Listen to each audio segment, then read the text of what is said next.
من سيئات أعمالنا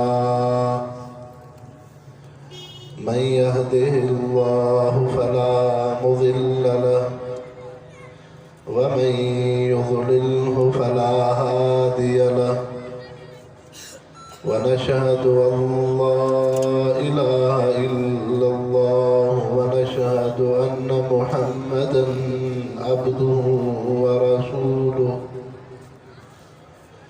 أما بعد فأعوذ بالله من الشيطان الرجيم بسم الله الرحمن الرحيم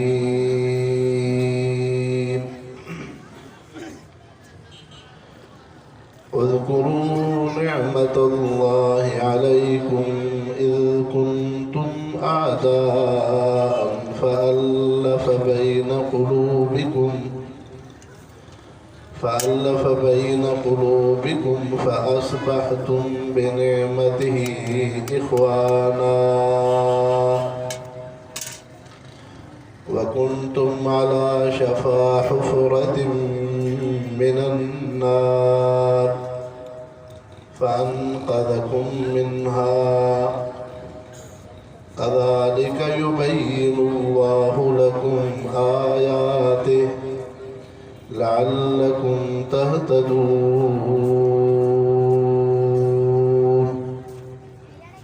قال النبي صلى الله عليه وسلم مثلي ومثلكم كرجل استوقد نارا فلما ضاءت حوله جعل الفراش وهذه الدواب التي يقعن يضحبن فيقتهمن فأنا آخذ بحجزكم وأنتم تقحمون إلى النار. وقال النبي صلى الله عليه وسلم بعثت لأتمم مكارم الأخلاق إن الله وملائكته يصلون على النبي يا أيها الذين آمنوا صلوا عليه وسلموا تسليما. सब साथी दिल के मोहब्बत साथों शरीफ اللهم صل على سيدنا محمد النبي الأمي وآله وبارك وسلم عدد كل معلوم لك دائما أبدا. ताजदार ख़त्म नबूवत सालाना अज़ीम शान दीनी इज्तिमा जमयत उलमा इस्लाम यूनिट आदमपुर जे तरफ़ां जंहिं दीनी इज्तिमा में तव्हां असां मुसलमान शरीक आहियूं. रब जी दर दुआ है त रब करीम इन इज्तिमा खे शर्फ़ क़बूलियत अता फ़रमाए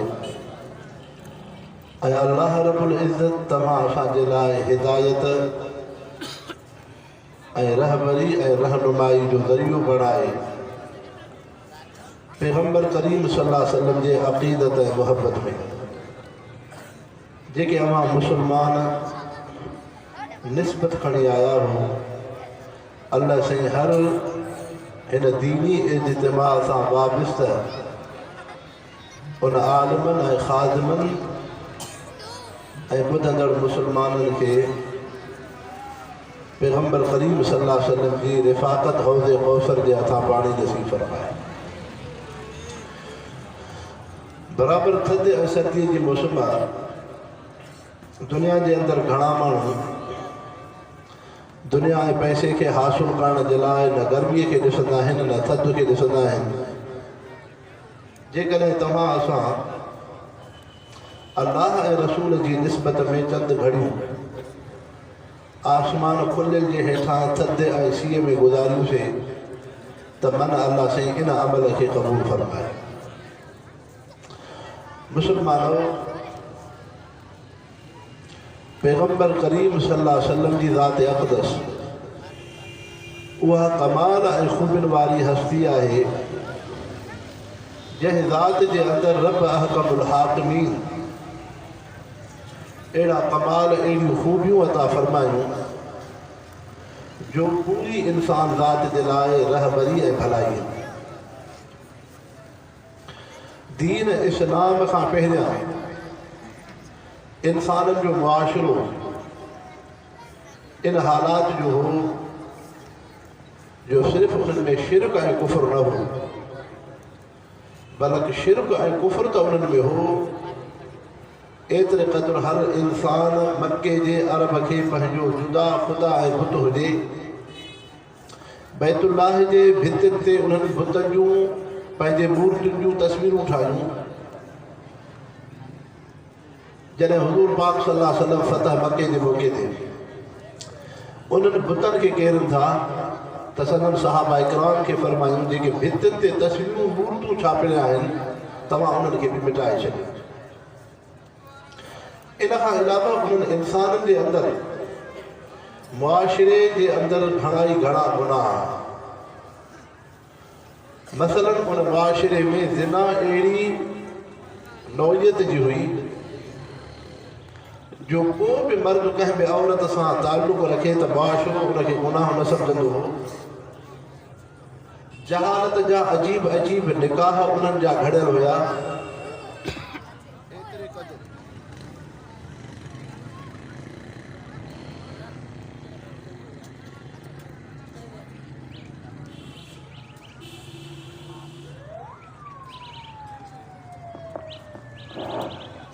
दुरूद शरीफ पढ़ो अल्लाहुम्मा सल्लि अला सय्यिदिना मुहम्मदिन नबिय्यिल उम्मी व आलिहि व बारिक वसल्लम।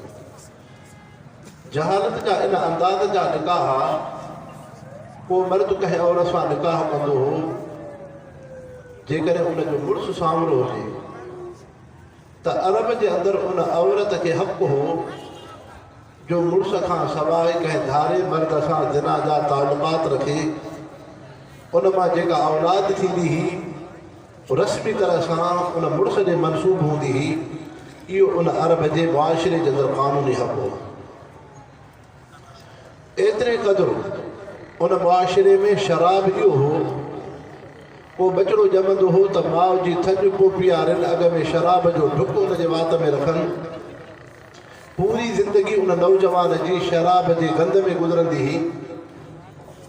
आख़िर में जॾहिं को इंसानु फ़ौत थींदो हो जीअं तव्हां असां बैतुल्लाह जो तवाफ़ कंदा आहियूं ईअं अरब सॻोरा शराब जी बोतल खणी उन जे चौगुर्द तवाफ़ करनि। अहिड़े तरीक़े सां उन मुआशिरे जे अंदरि क़त्ल ऐं खून रेज़ी ख़सीस ॻाल्हि ते थींदी।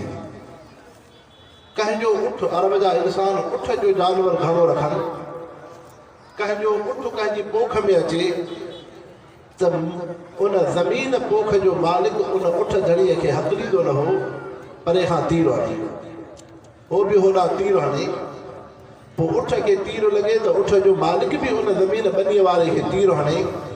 इहे ख़सीस ॻाल्हि ते इंसान जो क़त्ल ऐं खून थींदो। औस ख़ज़रज मदीने जे अंसार क़बाइल मां इहे उहे क़बीला आहिनि जिन में 100 साल 50 साल ताईं खूनी तकरार हूंदो हो। जेकॾहिं को इंसान बदिलो न वठी सघे त उहो वफ़ात कंदड़ इंसान पोयनि खे वसियत कंदो हो त तव्हां हिननि खां ज़रूरु इंतक़ाम बदिलो वठिजो। इहा उन्हनि इंसाननि जे अंदरि असबियत ऐं क़ौमियत जे बुनियाद ते इंसान जो क़त्ल ऐं खून थींदो हो। हज़रत अब्बास रज़ियल्लाहु अन्हु हुज़ूर पाक सल्लल्लाहु अलैहि वसल्लम जा उमिरि में वॾा रिश्तेदार आहिनि ऐं उन मके जे अंदरि सभ खां वधीक सूद जो कारोबार हज़रत अब्बास रज़ियल्लाहु अन्हु जहाल जे दौर में कंदा। अहिड़े तरीक़े सां उन मुआशिरे जे अंदरि को ॾाढो ऐं को ताक़तवर इंसान कंहिं हीणे ऐं कमज़ोर ते ज़ुल्म करे त उन इंसान खे पुछण जी इजाज़त न आहे। धीअनि खे उहे इंसान दुनिया ते रहणु बर्दाश्त न कंदा हुआ त को इंसान असांजो ॼाटो थिए, पुटनि जो क़त्ल कंदा हुआ त असांजो रिज़्क़ तंग आहे, माली लिहाज़ सां मुआशी लिहाज़ सां सफ़र गुज़र तंग आहे। त पुटनि खे उहे इंसान क़तल करनि। जंहिं शइ जो नालो गुनाह हो, जंहिं शइ जो नालो बदअख़लाक़ी हुई, जंहिं शइ जो नालो ज़ुल्म ऐं बरबरीत जहालत हुई, उन मुआशिरे जे अंदरि इहो माहौल हो। अहिड़े माहौल जे अंदरि रब अहकमुल हाकिमीन जी ज़ात खे रहम थो अचे।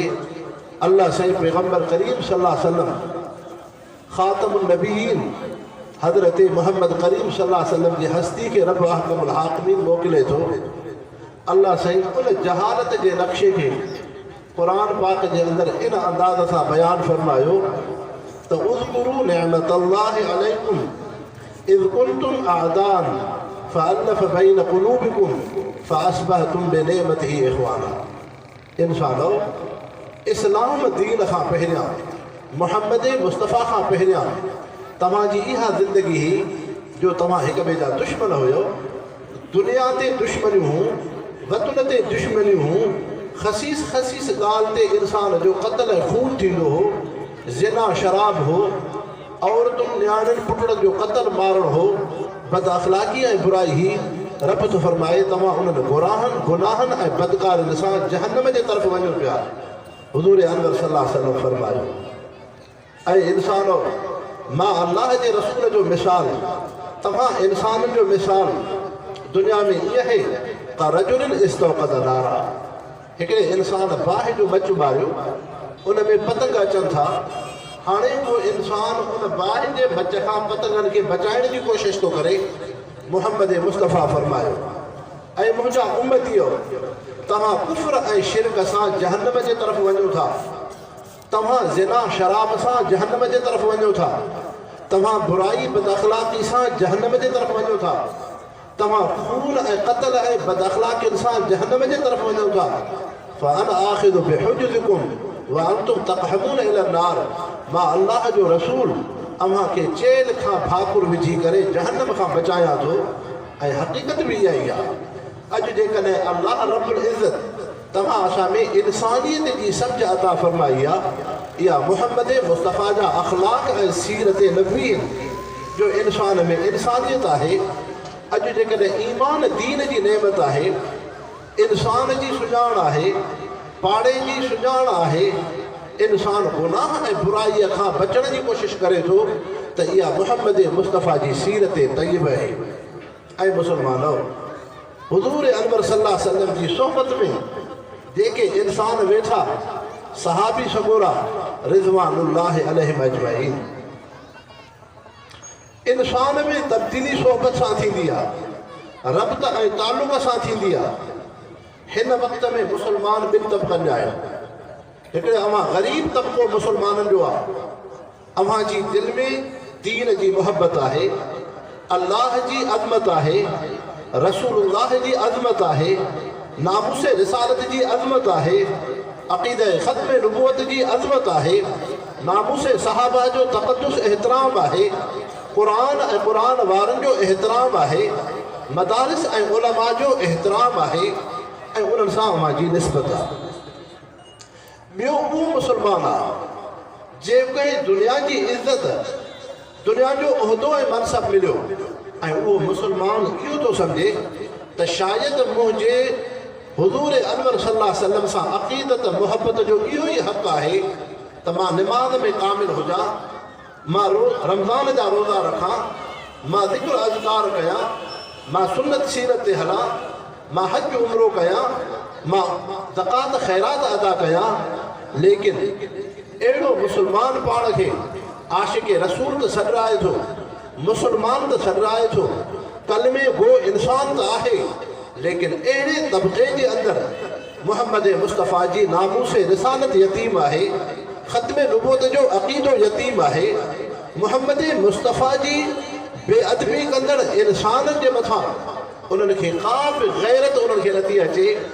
नामूस सहाबा अहिड़े तबक़े वटि मज़लूम आहे, क़ुरान पाक जो तक़द्दुस एहतराम मज़लूम आहे, मदारिस दीनिया अहिड़नि वटि मज़लूम आहिनि, उलमाए दीन दीनदार तबक़ो इन्हनि वटि मज़लूम आहे। उन्हनि इहो ई सम्झो आहे शायदि दीन इस्लाम जो इहो ई मक़सदु आहे त बसि असां मुहम्मद मुस्तफ़ा ते कलमो पढ़ूं, असां इस्लाम जे चंद अहकामनि ते हलूं, त असांजो इश्क़ मुस्तफ़ा कामिल आहे, हालांकि हक़ीक़त ईअं कोन्हे। मुहम्मद मुस्तफ़ा जी नबूअत ऐं रिसालत रब अहकमुल हाकिमीन वटि एतिरी अहमियत रखे थी। अल्लाह साईं क़ुरान मजीद जे अंदरि तमामु अंबिया इकराम जे रूहनि खां इन शइ जो वाइदो वरितो त मुहम्मद मुस्तफ़ा ते तव्हां कलमो बि पढ़ंदो ऐं मुहम्मद मुस्तफ़ा जी तव्हां नुसरत ऐं मदद बि कंदो। वइद अख़ज़ल्लाहु मीसाक़न नबिय्यीन लमा आतैतुकुम मिन किताबिन व हिकमह थुम्मा जाअकुम रसूलुन मुसद्दिक़ुन लिमा मअकुम ला तुमिनुन बिही व ला तंसुरुन। तव्हां मुहम्मद मुस्तफ़ा ते ईमान बि आणींदो ऐं मुहम्मद मुस्तफ़ा जी नुसरत ऐं मदद हिफ़ाज़त ऐं चौकीदारी बि कंदो। ऐं बराबरि आहे बि ईअं ई जे तव्हां सहाबा इकराम रिज़वानुल्लाहि अलैहिम अजमईन जी तरफ़ नज़र कंदो त सहाबी पंहिंजे जानुनि खे मुहम्मद मुस्तफ़ा जे मथां फ़िदा ऐं क़ुर्बान था करनि। बदर उहद में सहाबी सगुर आहिनि। उहद जी बदर जी जंग में जे पैगम्बर करीम सल्लल्लाहु अलैहि वसल्लम मशवरो वठनि था, मैदान बदर में हज़रत अबू बकर सिद्दीक़ रज़ियल्लाहु अन्हु मुहम्मद मुस्तफ़ा जे सॼे पासे खां चौकीदारी करनि था। हज़रत अली रज़ियल्लाहु अन्हु खबे पासे खां बीहनि था। हज़रत मिक़दाद बिन अस्वद आहे पंहिंजी बिरादरी ऐं क़ौम जो वॾो। अल्लाह से उनखे दुनिया जी इज़त ॾिनी, लेकिन हज़रत मिक़दाद बिन अस्वद पंहिंजे बिरादरी जी इज़त ऐं क़ौम जे सरदारी खे मुहम्मद मुस्तफ़ा जे मथां फ़िदा ऐं क़ुर्बान थो करे। चए थो अल्लाह जा रसूल, असां बनी इसराईल क़ौम न आहियूं। जब चयो हज़रत मूसा अलैहिस्सलाम खे त इज़हब अंत व रब्बुक फ़क़ातिला इन्ना हाहुना क़ाइदून, तूं ऐं तुंहिंजो रब वञी करे जंगियूं लड़ो, वञी जिहाद कयो। असांखे दुनिया जूं मसरूफ़ियतूं आहिनि। नहनु नुक़ातिलु अमामक व ख़ल्फ़क व यमीनिक व शिमालिक। ऐं महबूब मुस्तफ़ा, दुश्मन तुंहिंजे साम्हूं ईंदो। मिक़दाद बिन अस्वद अंसार जो सरदार मुहम्मद मुस्तफ़ा जी हिफ़ाज़त कंदो। जे दुश्मन तुंहिंजे पोयां ईंदो, मिक़दाद बिन अस्वद अंसार जो सरदार मुहम्मद मुस्तफ़ा जी हिफ़ाज़त कंदो। जे दुश्मन सॼे पासे खां ईंदो, मिक़दाद बिन अस्वद अंसार जो सरदार मुहम्मद मुस्तफ़ा जी हिफ़ाज़त कंदो। जे दुश्मन खबे पासे खां ईंदो त मिक़दाद बिन अस्वद अंसार जो सरदार मुहम्मद मुस्तफ़ा जे नामूस जी हिफ़ाज़त कंदो। मुसलमानों जो छा चवनि हा न साहबी सगुर आहे, बसि असां नमाज़ पढ़ी थिए, अक़ीदत आहे, मोहब्बत आहे, इश्क़ रसूल आहे, जीअं तव्हां असां रस्मी मुसलमान आहियूं।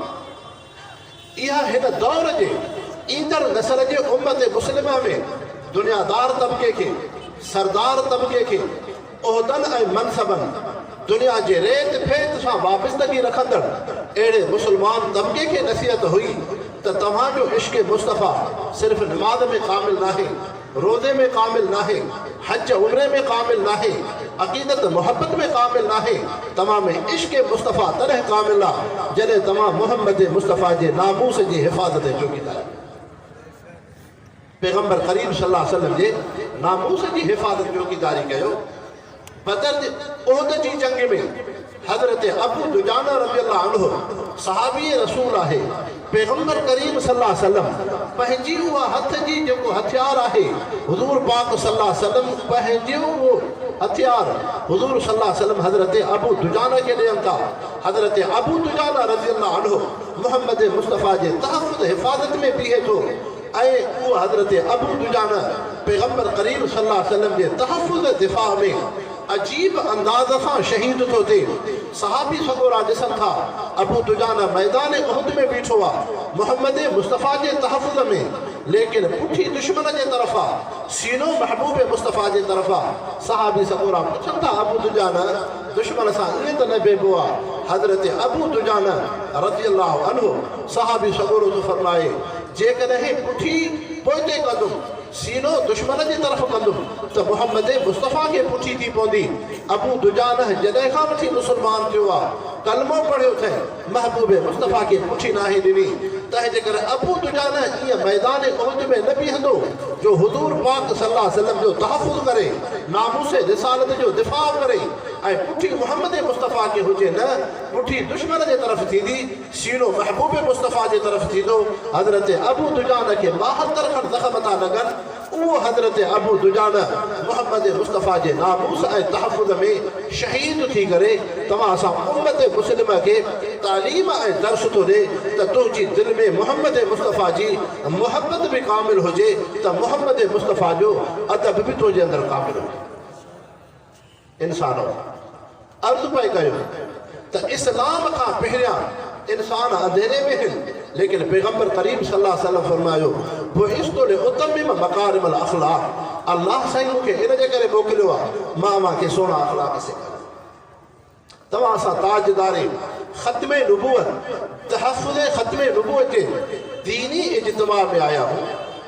मुसलमान जे अंदरि हुज़ूर अनवर सल्लल्लाहु अलैहि वसल्लम जी निस्बत सां चंद शयूं ज़रूरी आहिनि, जिन में 2 शयूं बुनियादी आहिनि, हिकु मुहबत, ॿियो ख़त्मे नबूवत जो अक़ीदो।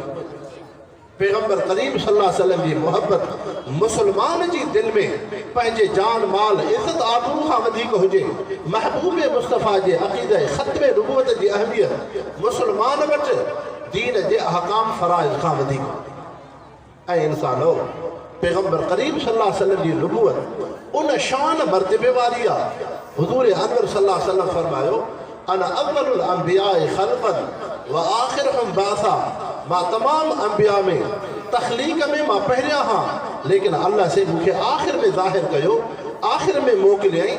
मक़सद मालूम थियो, तव्हां दुनिया जा इंसान मेह खे घर में रखंदा हो, ॻऊं घर में रखंदा हो, हिकिड़े इंसान जो मक़सद सिंधी कहिड़ो आहे, देसी गिहु आहे।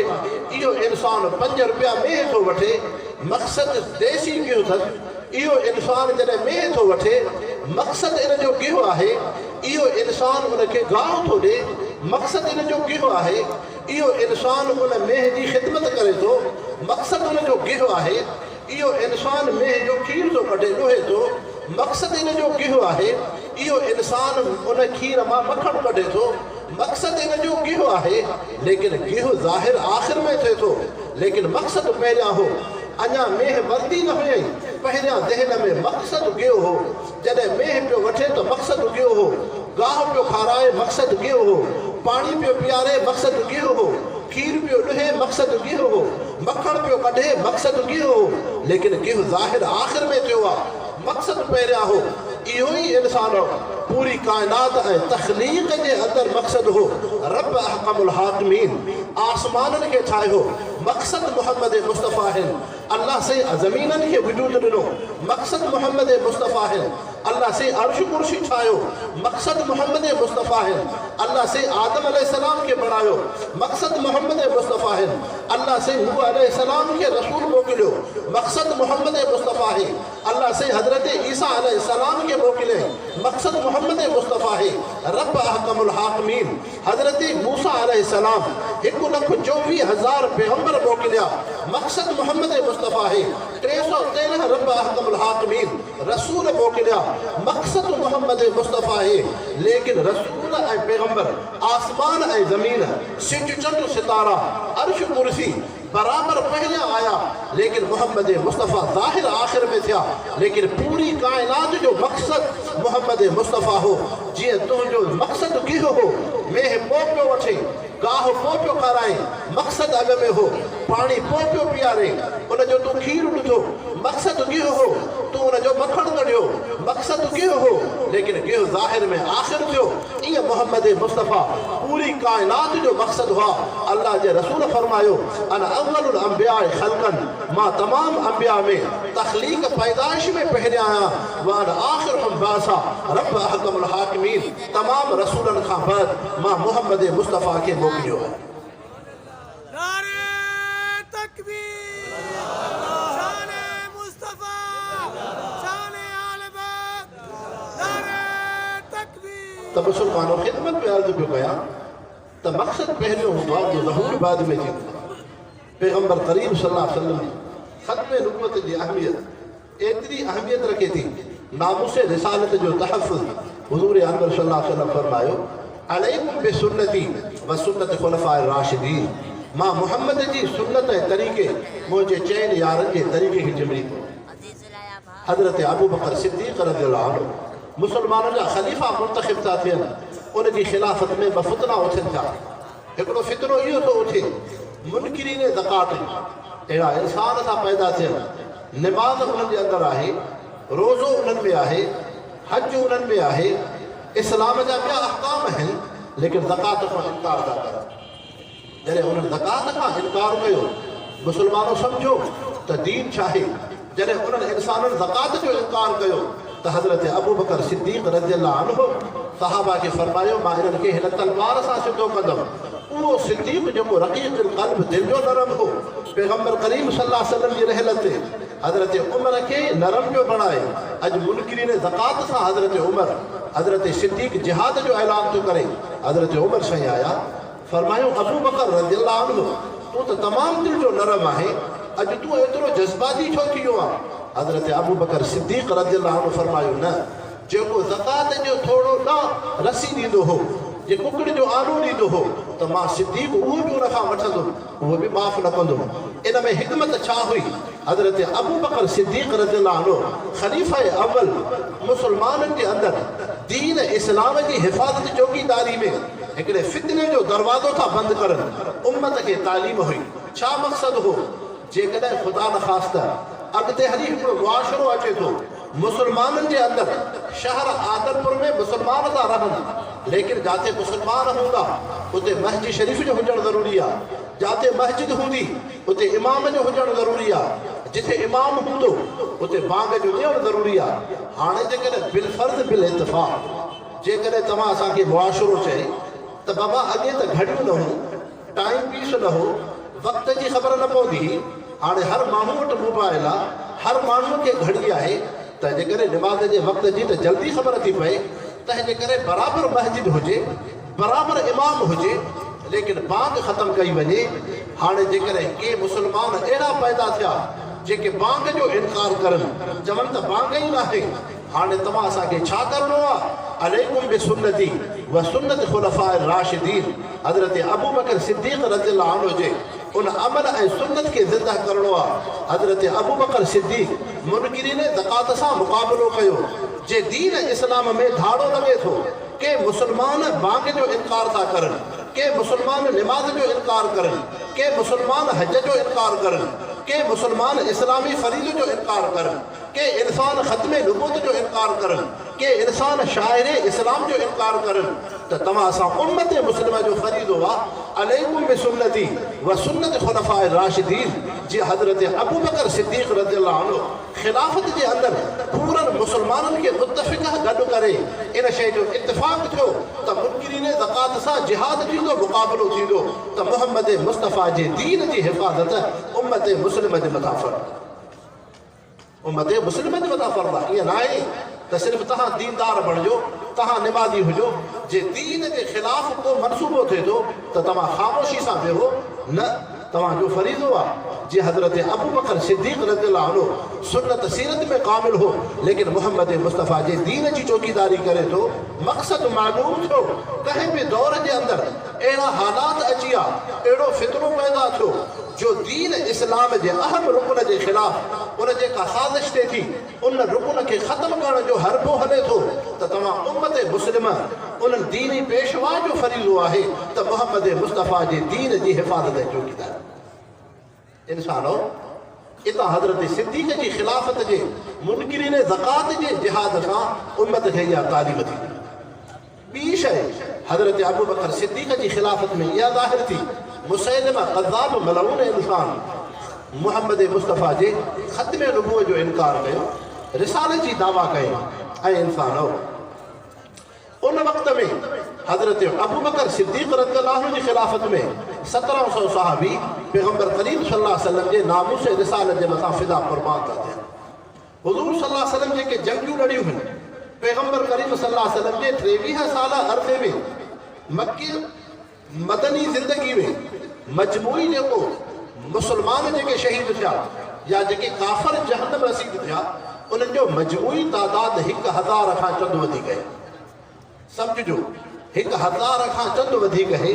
लेकिन हज़रत अबू बकर सिद्दीक़ रज़ियल्लाहु अन्हु पहिरियां ख़लीफ़ा सां मुंतख़िब थियनि, उन जी ख़िलाफ़त में मुसैलिमा कज़्ज़ाब मोहम्मद मुस्तफ़ा जे नबूवत ते हमलो करे थो, ख़त्मे नबूवत जो इनकार थो करे, उन वक़्त में 1700 सहाबी पंहिंजे जाननि जा नज़राना ॾेई शहादत जो जाम पी मोहम्मद मुस्तफ़ा जे ख़त्मे नबूवत जी हिफ़ाज़त जो चौकीदार थी। छा मक़सदु आहे? होॾे हुज़ूर सल्लल्लाहु अलैहि वसल्लम जे दौर में मजमूई तादाद जेके मुसलमान शहीद थिया या काफ़िर जंगनि में मुर्दार थिया त 1000 जे थोरो वधीक आहे। हिते 1700 सहाबा जी जमात मुख़लिस सचा इंसान मोहम्मद मुस्तफ़ा जे ख़त्मे नबूवत जे मथां फ़िदा क़ुर्बान था थियनि। मालूम थियो इस्लाम जे अंदरि अक़ीदे ख़त्मे नबूवत एतिरी अहमियत रखे थो जीअं तव्हां इंसाननि जे जिस्म वजूद जे अंदरि मुठीअ जी अहमियत आहे। जे इंसान जी मुठी आहे त ज़िंदह, जे मुठी न आहे त मौत ईंदो। पर हिकिड़ो इंसान पेर खां माज़ूर हुजे ऐब त थी थो सघे, मौत न ईंदो। हथ खां माज़ूर हुजे ऐब त थी थो सघे, मौत न ईंदो। उज़वनि खां माज़ूर हुजे, अखि खां नाबीनो हुजे ऐब त थी पियो, मौत न ईंदो। ज़ुबान खां गूंगो हुजे ऐब त थी पियो, पर मौत न ईंदो। कननि खां ॿोड़ो हुजे, मौत न ईंदुसि, लेकिन ऐब थी पियो त इंसान जो मक़सदु मालूम थियो। जीअं इंसान जी हयाती मुठीअ सां आहे, तव्हां असांजे अंदरि दीन इस्लाम अक़ीदा ख़त्मे नबूवत जे करे महफ़ूज़ आहे। जे तव्हांजी अंदरि उम्मत मुस्लिमह जे अंदरि अक़ीदा ख़त्मे नबूवत जी गैरत आहे, अक़ीदा ख़त्मे नबूवत जी हिफ़ाज़त आहे, अक़ीदा ख़त्मे नबूवत जी चौकीदारी आहे, तुंहिंजी निमाज़ बि अल्लाह वटि क़बूल, तुंहिंजो रोज़ो बि रब वटि क़बूल, तुंहिंजी सुन्नत बि रब वटि क़बूल, तुंहिंजो दुरूद बि रब वटि क़बूल, तुंहिंजो हज बि रब वटि क़बूल, तुंहिंजो उम्रो बि रब वटि क़बूल, तुंहिंजी ज़कात बि रब वटि क़बूल, तुंहिंजो हर अमल क़बूल। जे अक़ीदा ख़त्मे नबूवत नाहे, बल बैतुल्लाह में नमाज़ पढ़, तुंहिंजी इबादत क़बूल नाहे, मरदूद आहे। तोमें अक़ीदा ख़त्मे नबूवत नाहे, बल मस्जिद नबी में दुरूद पढ़, तुंहिंजो दुरूद रब वटि क़बूल नाहे। जेकॾहिं इंसान जे अंदरि मुठी आहे त अहमियत आहे, जे मुठी नाहे त इंसान में मौत आहे। जे अक़ीदा ख़त्मे नबूवत आहे, मोहम्मद मुस्तफ़ा सां मोहब्बत आहे, त तुंहिंजो हर अमल फ़र्ज़ ऐं वाजिब अल्लाह वटि क़बूल आहे। ऐं अल्हम्दुलिल्लाह मौजूदा हालात में जे फ़िरांस जे सदर पैगम्बर करीम सल्लल्लाहु अलैहि वसल्लम जे शान में बेअदबी थो करे, काफ़िर ईअं थो सम्झे शायदि मां बेअदबी करण सां, मोहम्मद मुस्तफ़ा जी गुस्ताखी करण सां, सहाबा जी बेअदबी करण सां, क़ुरान जी बेअदबी करण सां, शाइर इस्लाम जी बेअदबी करण सां, मदारिस जे मथां बमबारी करण सां, उलमा इकराम जे मथां शहादत जे आणण सां शायदि दीन मिटिजी वेंदो।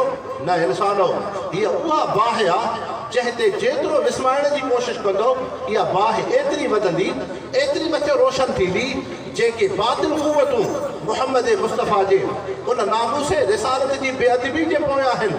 उम्मत मुस्लिमा रूए ज़मीन ते फ़िरास जे मसनूआत सां क़तई ताल्लुक़ात करे ईमान जो अहिड़ो त इज़हार कयो। अॼु कुफ़्र जेको मायूस आहे, अॼु उम्मत मुस्लिमा पंहिंजे दुनिया ऐं दौलत खे ठुकराए करे मोहम्मद मुस्तफ़ा जे नामूस ऐं ग़ौरत जी मुहबत जो इज़हार कयो आहे। ईअं ई उम्मत मुस्लिमा जे अंदरि नामूसे रिसालत जी अहमियत आहे, नामूसे क़ुरान जी अहमियत आहे, नामूसे मदारिस जी अहमियत आहे, नामूसे मसाजिद जी अहमियत आहे। ऐं मुसलमानो, जीअं शैतान तव्हां असांजे ईमान जो दुश्मन आहे, ईअं बरतानिया मलऊन हिन बर सग़ीर जे ख़िते ते जाते इस्लाम जी ख़ुशबू हुई, जाते इस्लाम जा बाग़ीचा हुआ, जाते मोहम्मद मुस्तफ़ा जी सुन्नत हुई, जाते क़ुरान जी तालीम हुई, जाते मुसलमाननि में सुन्नत सीरत जी ज़िंदगी हुई, उहो बरतानिया ख़बीस अंग्रेज़ दीन इस्लाम जे मथां छुरो थो हणे, दीन इस्लाम जे ख़िलाफ़ साज़िशूं करे थो। हमेशह तव्हां तारीख़ दुनिया जी पढ़ंदो त बरतानिया हिन ख़िते में 3 फितननि जे अंदरि उम्मत मुस्लिमह खे फासायो आहे। या त उनखे वतन जी बुनियाद ते इंसाननि जी खून रेज़ी थिए ताकी हिते हमेशह बातिल क़ुव्वतूं मुसलत रहनि, या क़ौमियत जे बुनियाद ते इन्हनि इंसाननि जी खून रेज़ी क़तल थिए ताकि इक़्तिदार ज़ालिम वहशी इंसाननि खे हुजे, या त मज़हब ऐं फ़िरके वारियनि जे बुनियाद ते इंसाननि जी खून रेज़ी ऐं क़तल थिए ताकि मुसलमाननि मां अक़ीदा ख़त्मे नबूवत ख़तम थिए, उन्हनि में वहदत उम्मत ख़तम थिए। तव्हां असां नज़र कयूं ताज़ो मुहर्रमुल हराम जे अंदरि जेका सहाबा इकराम जी बेअदबी थी, मुसलमानों आदलपुर जा, इहा हादसाती शइ न हुई, इहा आमदन ऐं इरादतन हुई ताकि हिन रियासत जे अंदरि 73 जो आइन जंहिंमें बानी जमीयत उलमा इस्लाम जमीयत उलमा इस्लाम जे उलहिया गुल ऐं बूटे खे उजागर कंदड़ रोशनाई ॾींदड़ हज़रत मुफ्ती महमूद नवरुल्लाह मरक़दहु जूं ख़िदमात आहिनि। उहो मुफ्ती महमूद जंहिं ऐवान असेंबली में वञी 73 जे आइन में इस्लाम जे दफ़ात मुरतबा था थियनि, तमामु सिफ़ारिशात मकातिबे फ़िक्र सां मुरतब थियूं थियनि। अहिड़ो 73 जो आइन जंहिं ते देवबंदी हज़रात बि मुतफ़िक़ आहिनि, बरेलवी हज़रात बि मुतफ़िक़ आहिनि, अहल हदीसी मकातिबे फ़िक्र बि मुतफ़िक़ आहिनि, फ़िक़्ह जाफ़रिया वारा बि मुतफ़िक़ आहिनि। उन 73 जे आइन जे उन सिफ़ारिशात जे मुरतब थियण खां बाद हाणे मुल्क जे अंदरि क़ानून आइन थो ठहे 73 जो नामूसे रिसालत जे लाइ क़ानून। जेकॾहिं सहाबा जी तौहीन कंदो उन जे लाइ क़ानून, क़ुरान जी तौहीन कंदो उन जे लाइ क़ानून, मसाजिद जी तौहीन कंदो उन जे लाइ क़ानून। बाक़ाइदा 73 जे आइन में सभु दफ़ात आहिनि। लेकिन मौजूदा हालात में हिन इमरानी इन हीअ मुनाफ़िक़ जी हुकूमत जे अंदरि उन सहाबा इकराम जे खुलेआम तौहीन कराए इहो अवाम खे मैसेज ॾियणो हो त ॾिसो त हिन रियासत जे अंदरि फ़िरके वारियत आहे, ताकि 73 जो आइन ख़तमु थिए, ताकि मज़हब जी अहमियत ख़तमु थिए, क़ुरान जी अहमियत ख़तमु थिए, उलमा जी अहमियत ख़तमु थिए।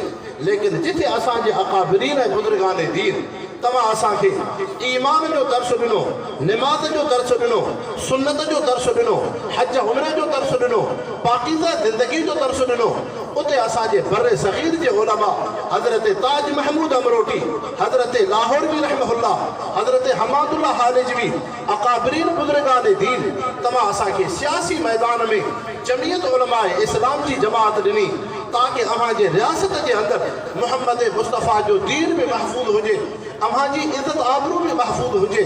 ऐं अल्हम्दुलिल्लाह जमीयत उलमा इस्लाम जे ऐवान असेंबली में नुमाइंदगी जे करे अॼु उन्हनि बातिल जेके इस्लाम जे ख़िलाफ़ साज़िशूं आहिनि, फ़िरके वारियत जे करे उहे साज़िशूं उन्हनि जूं नाकाम थी चुकियूं आहिनि। हज़रत मौलाना फज़लुर रहमान साहब खे अल्लाह से उम्र दराज़ अता फ़रमाए। अॼु हज़रत फज़लुर रहमान जे क़यादत खां बाद जिथे तव्हां असां देवबंदी मकतब फ़िक्र जा उलमा चवंदा हुआसीं त असांजो क़ाइद ऐं अॻवान आहे हज़रत मौलाना फज़लुर रहमान साहब जी सियासी बसीरत एॾी नुमायान ऐं वाज़े आहे जो पाकिस्तान जे अंदरि हर मकतब फ़िक्र जो इंसान थो चए त फज़लुर रहमान असांजो पेशवा अॻवान आहे।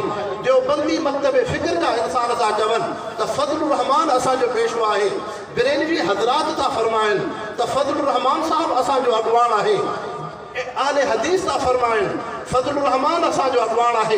फ़िक़्ह जाफ़रिया वारा था चवनि फज़लुर रहमान असांजो अॻवान आहे, जंहिं फ़िरके वारियत जे खून ऐं क़त्ल खां कढी करे उम्मत जे अंदरि वहदत पैदा कई। लेकिन अॼु PDM जे वजूद खां बाद पाकिस्तान जे अंदरि वॾियूं पार्टियूं सेक्युलर ऐं लिबरल पार्टियूं बि चवनि थियूं हज़रत फज़लुर रहमान साहब असांजो क़ाइद ऐं अॻवान आहे। नारे तकबीर, शान मुस्तफ़ा, शान सहाबा, जमीयत उलमा इस्लाम, कायद मिल्लत इस्लामिया हजरत मौलाना फज़लुर रहमान, नारे तकबीर। अल्लाह से तव्हां असांजी इन उलमा इकराम जे सियासी बसीरत जी अल्लाह से उम्मत खे सम्झ अता फ़रमाए। 73 जे आइन जी अल्लाह से हिफ़ाज़त फ़रमाए, मुल्क पाकिस्तान जी हिफ़ाज़त फ़रमाए। ऐं अल्हम्दुलिल्लाह वधीक तव्हांखे 26 नवंबर जे हवाले सां क़ाइदे सिंध बि दावत ॾींदा, हितां जी जमात बि दावत ॾींदी। अल्लाह रब्बुल इज़्ज़त तव्हां असांजी हाज़िरी खे क़बूल फ़रमाए, उलमा सां वाबिस्तगी अता फ़रमाए। अक़ीदा ख़त्म नबूवत जे मथां अल्लाह से उम्मत मुस्लिमा खे यकजहती ऐं इत्तिफ़ाक़ ऐं उन्हनि खे गैरत नसीब फ़रमाए। मौजूदा हालात में उम्मत मुस्लिमा पैगम्बर करीम सल्लल्लाहु अलैहि वसल्लम सां मुहब्बत जो जेको इज़हार कयो आहे, अल्लाह से इन जे इज़हार खे क़बूल फ़रमाए ऐं उन्हनि मुस्लमाननि जे माल रिज़्क़ में अल्लाह से बरकत अता फ़रमाए। वमा अलैना इल्लल बलागुल मुबीन। अल्हम्दुलिल्लाह असांजा मेहमान ख़ास हज़रत मौलाना